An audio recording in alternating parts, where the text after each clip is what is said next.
Senhor esteja convosco. Ele está no meio de nós. Proclamação do Evangelho de Jesus Cristo segundo Mateus. Glória a vós, Senhor. Naquele tempo, apresentaram a Jesus um homem mudo que estava possuído pelo demônio. Quando o demônio foi expulso, o mudo começou a falar. As multidões ficaram admiradas e diziam: nunca se viu coisa igual em Israel. Os fariseus, porém, diziam: é pelo chefe dos demônios que ele expulsa os demônios. Jesus percorria todas as cidades e povoados, ensinando em suas sinagogas, pregando o evangelho do reino e curando todo tipo de doença e enfermidade. Vendo Jesus as multidões, compadeceu-se delas, porque estavam cansadas e abatidas, como ovelhas que não têm pastor. Então disse aos seus discípulos: a messe é grande, mas os trabalhadores são poucos. Pedi, pois, o dono da messe que envie trabalhadores para a sua colheita. Palavra da salvação. Glória a vós, Senhor. Que as palavras do Santo Evangelho perdoem os nossos pecados. Amém. Que tal a gente voltar com esse salmo, o refrão dele?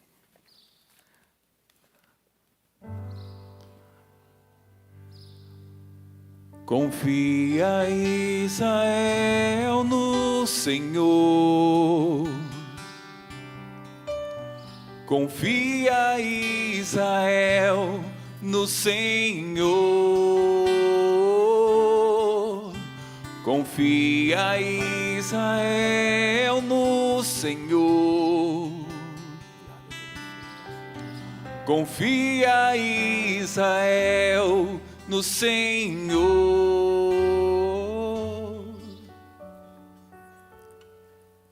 Confia, Israel, no Senhor. Meus queridos, enquanto estava preparando esta homilia, vinha no meu coração muitas questões. E você já vai entender o que o padre está falando. Porém, antes de começar propriamente esta homilia, quero agradecer a presença dos meus irmãos aqui, a Terezinha. A Terezinha veio dar um copo de água para o padre, que o padre já estava seco, né? A Terezinha cuida dos padres aqui, né?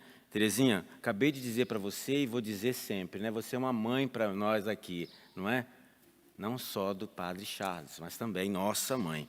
Quero agradecer a presença dos irmãos aqui, olha. Junto conosco está o Júlio, está o Helder, está o Marcelo, está o Flávio, está o Mateus, está o Tiago. Todos para fazer desta missa a melhor missa para você. Talvez ela seja a última, a única, como diz o padre Bruno, mas ela é para você, só para você. Meus queridos, hoje a liturgia, tirada desse tempo, né, 14º tempo comum, vem trazendo para nós alguns questionamentos e, já de cara, a gente quer saber como anda a nossa confiança no Senhor. O Salmo traz esse refrão lindo, maravilhoso, mas é para a gente pensar um pouco, né? Como eu estou confiando em Deus?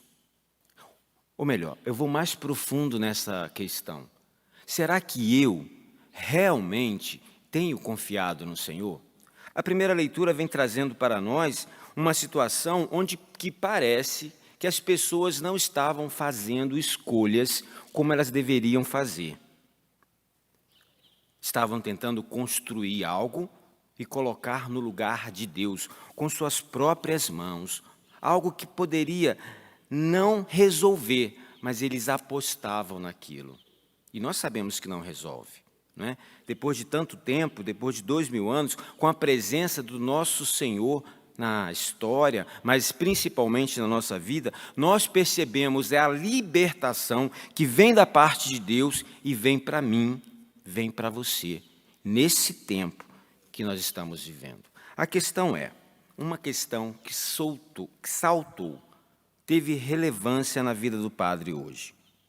Quais são hoje as coisas e as situações que nos desviam do caminho de Deus. Nós precisamos ter isso presente na nossa vida, na nossa história, no nosso dia a dia. Será que isso aqui está me levando para o Senhor? Será que esta situação, esta pessoa, esta atividade que eu, talvez até com boa vontade, faço, será que é desejo do Senhor colocar o nosso pensamento em unidade com o pensamento de Deus, diz de alguém que entendeu o que Deus quer para nós e o que nós devemos fazer por Ele? São muitas as coisas hoje que nos desviam, né? Que tiram o nosso olhar, que colocam outras coisas no lugar de Deus. E essas coisas não vêm assim de uma forma horrível, não. Normalmente elas vêm belas, né? São coisas belas que se apresentam para nós, coisas atraentes.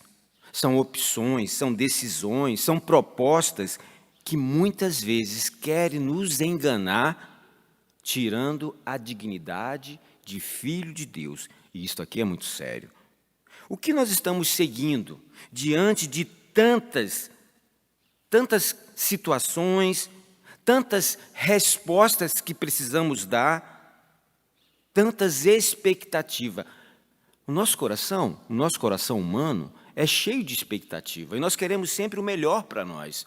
Só que, diante de algumas realidades, de um contexto que nós vivemos, de um leque de opções, aquelas expectativas, que são coisas boas, acabam nos traindo. E quando nos trai, também trai o nosso Deus.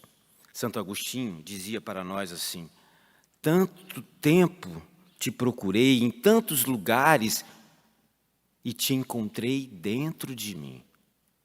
Talvez a resposta seja por aí. Vamos seguir a indicação do Santo Agostinho, né? Dentro de nós, Deus já plantou um desejo profundo por Ele. A gente só precisa ouvir a voz de Deus que grita no nosso coração e assim, se comprometer a viver as propostas de JC, Jesus Cristo.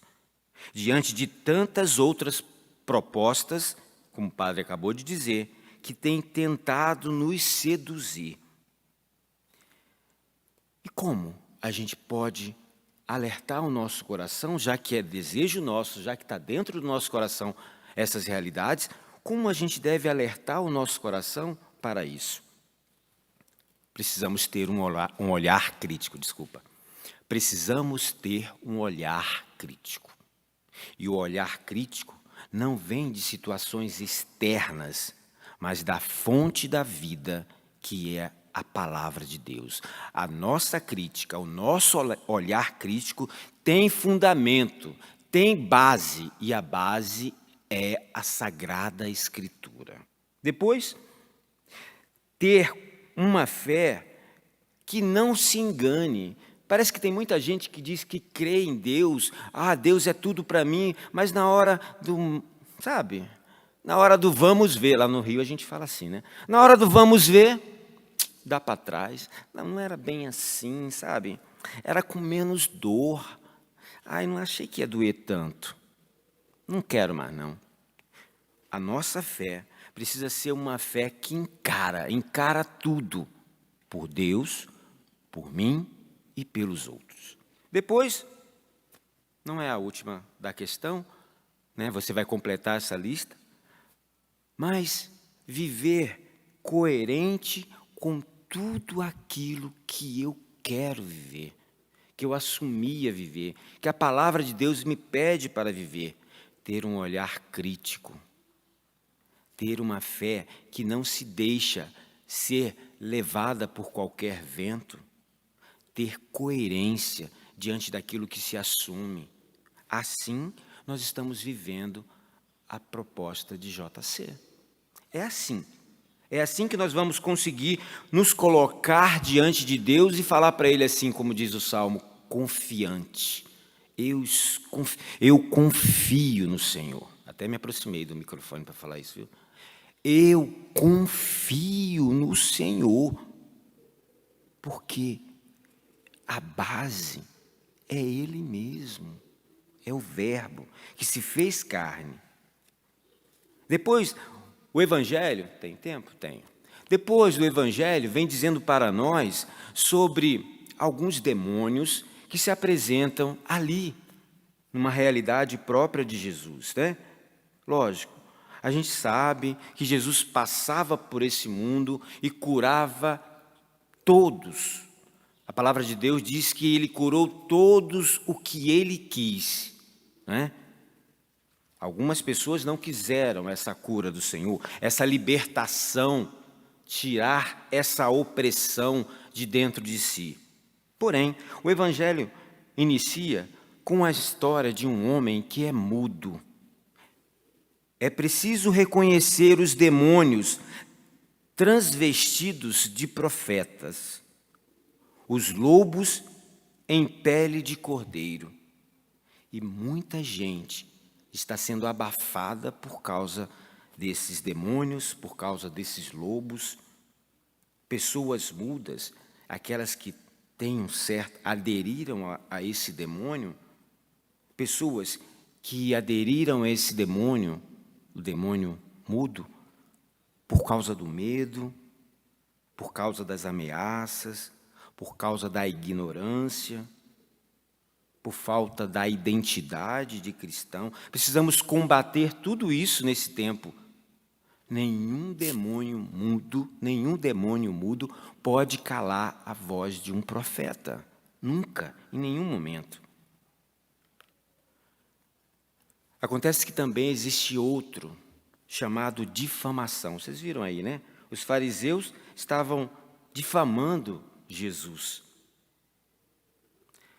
Jesus traz sempre uma palavra libertadora para nós. Que essas coisas, não é?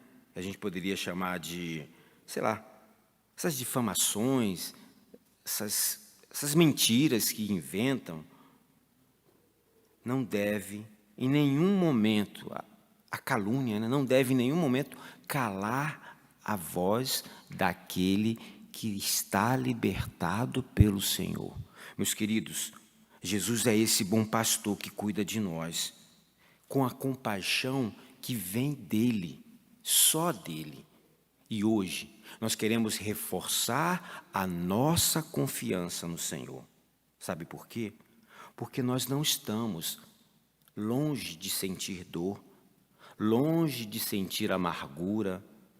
Muitas vezes nós experimentamos no nosso corpo uma cruz e ela é pesada, ela é real. Procuramos o certo e só achamos o errado. São Paulo fala isso, né?